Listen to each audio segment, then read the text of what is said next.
My brother's son threw my birthday cake on the floor and said, "Eat it off the ground." I didn't say a word. That evening, Mom texted, "We've chosen to sever all contact. Stay away forever." My brother liked it. I replied, removing my name from every loan tomorrow. By midnight, the group chat flooded, 53 missed calls. My name is Alex, I'm 33. The older brother, a long-haul truck driver who knows every diner off I-80 by the smell of the fryer. I sleep in a cab more than I sleep in a bed. I keep a thermos of black coffee, a paper atlas in the glove box, and a tiny notebook where I write miles, fuel, and little reminders like call tire place in Omaha. In my family, I'm the mover, the fixer, the one with big shoulders. That sounds flattering until you realize it means mule. Mom says I was born serious. Dad used to brag that I could back a trailer into a space the size of a shoebox. My little brother Ethan is the opposite. Flashy, loud, allergic to boring. He makes messes and tells stories about the messes like they're adventures. People laugh. Mom says that's our golden boy. I'm the background. If a table needs to be carried, I carry it. If a bill needs a name, it's mine. This year, my birthday landed on a Saturday between runs. I had a 34-hour reset, so Mom insisted, "You can rest here, honey." Which meant I'd be driving out to the suburbs instead of napping in the sleeper. I didn't argue. I brought a store cake because things are tight, and Ethan forgot his wallet. I also brought paper plates because I always bring the thing that everyone forgets. Inside the house, it smelled like lemon cleaner and roast chicken. A plastic tablecloth with balloons was taped to the dining table. Ethan arrived late wearing sunglasses indoors, carrying nothing, and started a story about networking at a bar. His son Max, 5, ran around in socks with dinosaurs. I bought those socks last Christmas. He loves them. We did the song. I blew out the candles. I cut slices. I handed plates. The last piece had my name in blue frosting. I held it out for Max. "Happy birthday, buddy," I said. He looked at Ethan for a cue. Ethan smirked. Max took the plate in both hands, turned it over like a pancake, and dropped the cake. "Spatter! Frosting on the tile, on my boot, on the dog's ear." Max giggled. Ethan laughed harder. "Eat it off the ground," Max said, bright and proud, like he'd nail the line. I didn't say a word. I stared at the mess. Mom gasped, and then did the tiny laugh she does when she doesn't want conflict. Dad grunted something that meant nothing. Ethan shrugged. "Relax. He's joking." It wasn't the cake. It was the permission. It was the look in Ethan's eyes. Testing, daring. The same look I've seen when he asks for a tiny favor that turns into a monthly payment. I grabbed a roll of paper towels from the counter, knelt, and cleaned the floor. The dog tried to help. I wiped my boot. I stood up, rinsed my hands, and said, It's fine." "See," Ethan told Max, "Uncle Alex doesn't mind." Everyone moved on. Chicken, potatoes, nothing conversation. But something in my head clicked like a ratchet. Tight, one notch closer. When I put my jacket on to leave, Max waved. "Bye, Uncle." Sorry, his eyes were big. He's 5. He only repeats what he hears. "It's fine," I said again, and felt the word taste like metal. I drove back to the city with sugar drying on my boot. I parked the rig at the yard, climbed the ladder to the cab, and sat on the edge of the bunk. I looked at my hands. They were steady. The cab was quiet. It smelled like diesel, old coffee, and the pine tree air freshener I keep, because it reminds me of the only place I ever rested as a kid. The truck with Dad, engine ticking, windows cracked. That night, after I showered at the terminal and microwaved noodles in the lounge, I didn't know that Mom would text a sentence so formal it sounded like a letter from HR. I didn't know Ethan would tap a heart next to it, like a stamp. I didn't know my reply would light the family group chat like a blown transformer. I only knew the floor was clean, and I was tired of being the mop. People always want the ending. They want the screenshot, the big line, the explosion. But it's never one explosion. It's years of small leaks. I started driving at 21, local runs at first. By 25, I was doing long hauls. Me, a sleeper cab, miles clicking like a metronome. The money is not movie money, but it's steady.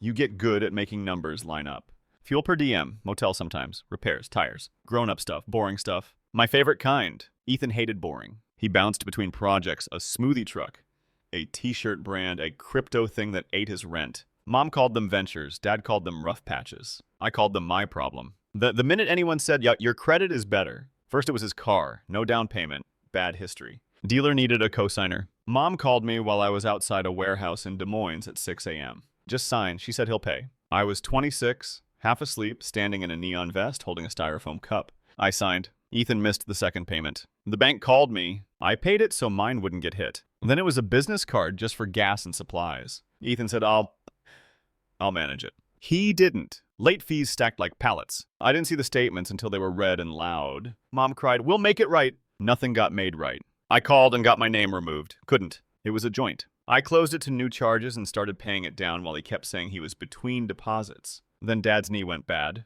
The hospital wanted a deposit. Time sensitive. I don't regret that one. I wired the cash. Dad cried, "You saved me, son!" But years later, when I bring up any debt, someone always says, "After everything we did for you." And I want to ask what everything was besides groceries and school and yelling at me to mow the lawn. By 30, my name was welded to 3 things. Ethan's car loan, refinanced once to lower his payment that I still ended up covering. A store card he opened to my face because they had a deal. He charged a TV for the living room. We'll both use it at Mom's house where I don't live. In a line of credit for inventory when the t-shirts were about to pop. The shirts never popped. The line did. Meanwhile, I drove nights, storms, mountain grades. I learned to nap in parking lots between reefer alarms. I learned which truck stops had decent showers and which ones smelled like wet socks. I skipped birthdays and holidays because freight doesn't care about holidays. When I did show up, I brought meat from a good place and a cake, and I fixed Mom's squeaky door, and I changed a bulb, and I let Ethan talk over me. We replayed the same scene. I provide you, he performs. Mom beams at brightness. Every ask came with a pretty bow. It's just temporary. You're the only one we trust. You know we do it for you. The bow came off when I said no. I didn't say no often. Often. Whenever I tried, Mom put a hand on her chest like the idea broke her rib. Family helps family, she'd say, which always meant me pushing the card uphill while Ethan skated behind, hanging onto the handle. The year before the cake, Ethan's smoothie truck 2.0 needed a permit.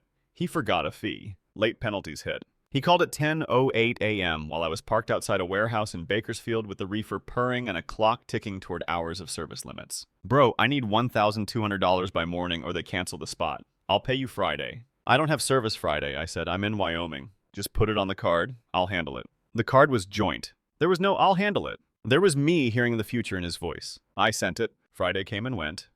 The next Friday came and went. The penalty showed up anyway because he'd already been late before he called me. Max was born during that mess. I held him in the hospital while Ethan made a video for Instagram. "Welcome to the world, little king." He panned the camera to me and said, "This is the guy who will teach you to change a tire." I smiled and kept it in. I wanted to say, "This is the guy who pays for the tires you pop." As Max grew, so did Ethan's bills. He loved gear. New stroller, top of the line. Then a gaming chair. Then a phone for business. He'd slip and say, "Put it on our card." Like my name wasn't welded to his impulse. I'd protest. He'd sulk. Mom would call. "Please, Alex. Your brother is trying. You know how he is." I know exactly how he is. He knows how he is, too. He's a man who treats trying like currency and expects change. There were small humiliations. Ethan joking at dinner about Alex and his little spreadsheets, Mom giggling. He likes to keep lists. The time Ethan borrowed my GPS because phone signals are for peasants and returned it sticky with soda. The time he used my fuel card at a gas station because I left my wallet, which triggered a fraud alert during a run and had me on the phone with dispatch at 3 a.m. explaining why my fuel showed up in a town I wasn't in. I started writing down every ask with dates. April 4th, $250 for permit late fee. May 19th, $480 inventory emergency. June 2nd, $90 can't get Max's meds till Friday.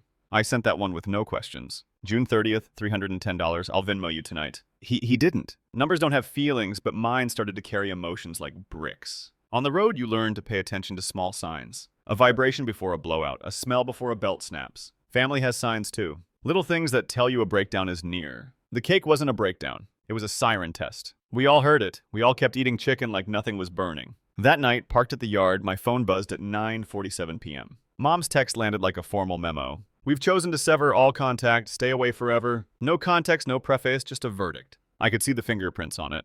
Ethan writes in drama. Mom copies his voice. A second later, Ethan liked the message. A little red heart next to forever. Cute. I typed a reply and erased it. Typed another, erased. I paced in the dim lounge next to a popcorn machine that never works. The words that settled weren't a threat. They were a plan I'd been building quietly for months. Too scared to say out loud. Removing my name from every loan tomorrow. I sent it. I set my phone face down. I made instant coffee. I didn't turn the phone over when it started buzzing. I watched the clock tick toward midnight while the screen lit up like a beacon I refused to see. At 12:54 a.m., curiosity won. I flipped it. The group chat was on fire. 53 missed calls. The same numbers over and over. Answer from Mom. What does that mean? From Dad. "Ethan, you can't. Then you won't.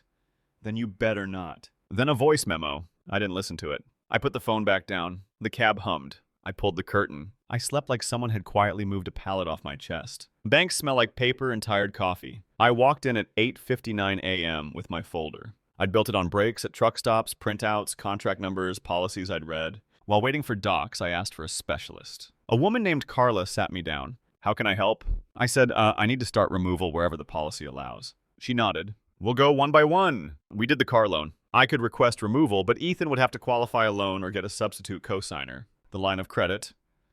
I could revoke guarantee with written notice that would trigger a review and freeze increases. The joint store card, I could close it to new charges and set a payoff plan. I initialed, I signed. Carla stamped. Every stamp sounded like a door latch. My phone vibrated nonstop. I let it. Carla slid me copies. "You're doing the right thing," she said in a voice like an old bridge that had seen floods. I left the bank and drove to my parents' house because I knew the show would be there. I parked on the street. Mom's car, Dad's truck, Ethan's hatchback with a parking ticket under the wiper. Mom opened the door before I knocked. Inside, now in the living room, the TV was off for once. Dad sat clenched. Ethan paced with his phone in his hand like it was a weapon. "Explain yourself," Mom said. I followed policy. "Policy," I said. "I'm removing myself from situations I never should have been in." Ethan laughed. "Over a cake, you're soft." "This isn't about cake," I said. "And I'm not soft. I'm done." Dad tried reasonable. "Son, be practical. If you step away, your brother's credit is his," I said. "Like mine is mine." Mom's eyes sharpened. "We raised you better than this." "You raised me to work," I said. "I do." "You raised me to fix." "I did." "You turned that into my job title." Ethan pointed at me. "You loved it." "Being the hero." "No," I said. "I love quiet. Helping was the only way to get some." He stepped closer. "Undo it." "No." He tried the line that used to hook me. "Max will suffer." I looked at him. "Your son will learn from what you do, not from what I pay." Silence stretched. You could hear the clock, the refrigerator, a car passing. Mom went for the jugular. "If you walk away, don't come back." I took a breath. My voice stayed flat, steady, the way I get when I'm backing a trailer in rain. "You told me last night to stay away forever." "That was emotion," she snapped. "You knew what I meant." "I know what you wrote," I said. "I believed you." Ethan held out his phone like a mirror. "You think anyone's going to clap for you?" Wow. Alex said no for once. "You'll come crawling back when you need us." "I don't need your approval," I said. "I need my name back." I felt the moment arrive like when the road levels after a long climb. I looked at each of them. My hands were loose at my sides. My voice didn't rise. "This isn't about revenge," I said. "This is about closure." Ethan blinked. Mom frowned. Dad's jaw moved like he was chewing a word. "Closure means no more co-signing, no more emergency transfers, no more join anything. If you try to add me to something, I'll dispute it. If a company calls, I'll refer them to you. If you text me at 1 a.m. about a bill due at 8, I won't answer." That's the whole policy. "You're heartless," Mom said like a stamp. "I'm tired," I said. And done. I turned to leave. "If you walk out that door, don't expect to be welcome back," she said. I paused, not dramatic, just to put on my boots. "You told me to stay away forever," I said, calm. "I'm finally listening." The first week was paperwork and quiet. I changed passwords, I pulled my credit report and circled the bruises like a mechanic marking dents. I made calls on my 30-minute breaks, I faxed forms at truck stops that still have fax machines. I learned which hold music is the worst. Store card by a mile. I kept driving. Freight doesn't pause for feelings. Mom's text came in waves. "Day 1, you're making a mistake. Day 2, we can fix this if you apologize. Day 3, Max cried for you.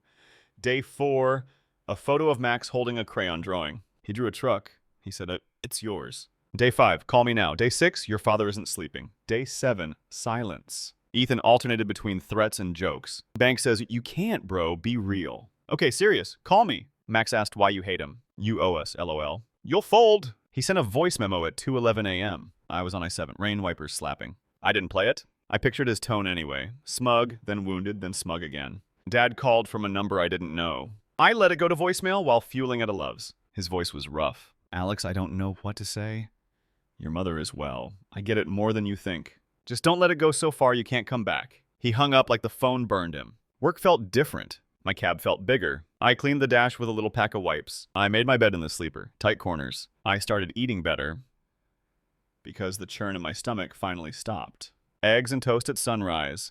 A salad in Nebraska that didn't taste like punishment. I slept more than 5 hours at a time. My logbook looked normal instead of chaotic. On a reset in Cheyenne, I sat at a truck stop counter with a plate of meatloaf and a waitress who called everyone honey. An old guy with a faded cap asked what I drove. We talked gear ratios and mountain passes. It felt human in a way my family talks haven't felt in years. No angle, no ask. Midweek, Carla from the bank called. Update, she said. Joint store account is closed to new charges. Here's your payoff plan. Line of credit guarantee revoked. There will be a review. Car loan. 30 days for the primary to qualify a loan or find a cosigner. Thank you, I said. I meant it like a real thanks.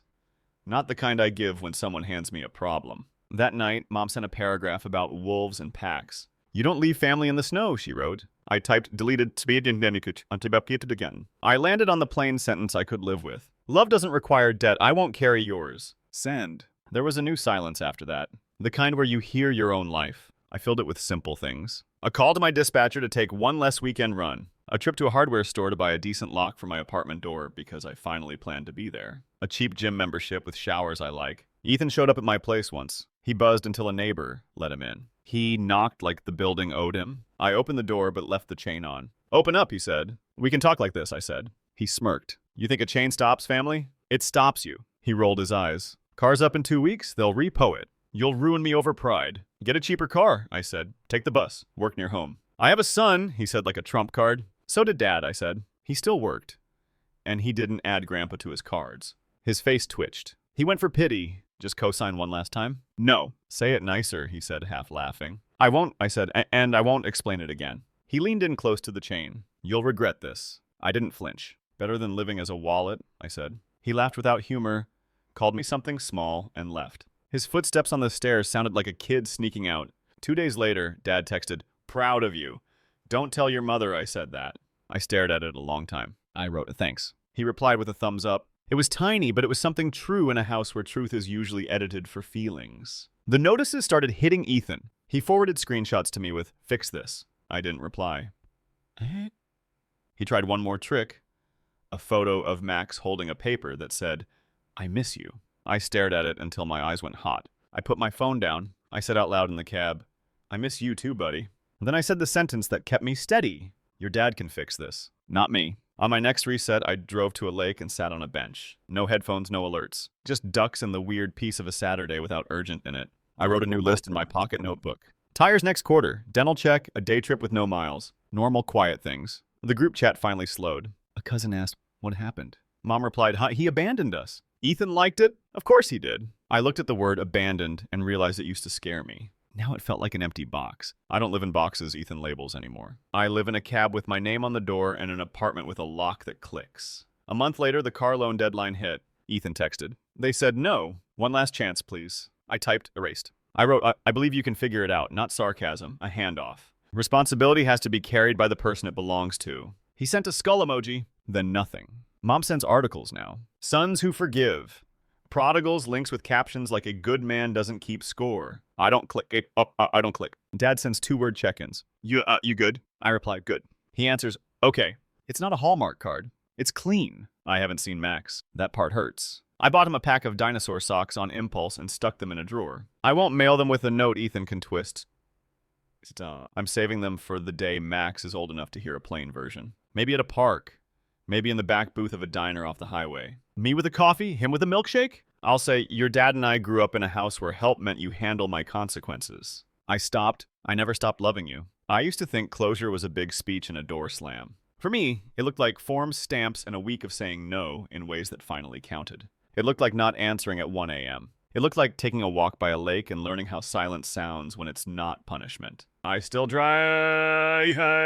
I still back into tight docks in the rain. I still wave at kids who pump their arms from back seats for a horn blast. I give it to them long and happy. I still keep a notebook of miles and fuel, but I added a page at the back with a different kind of ledger on it. I wrote, my money is mine, my name is mine, my time is mine. No is a full sentence. This isn't about revenge. This is about closure. I read it at truck stops sometimes. Not because I forget, but because the old script still whispers, be useful or be nothing.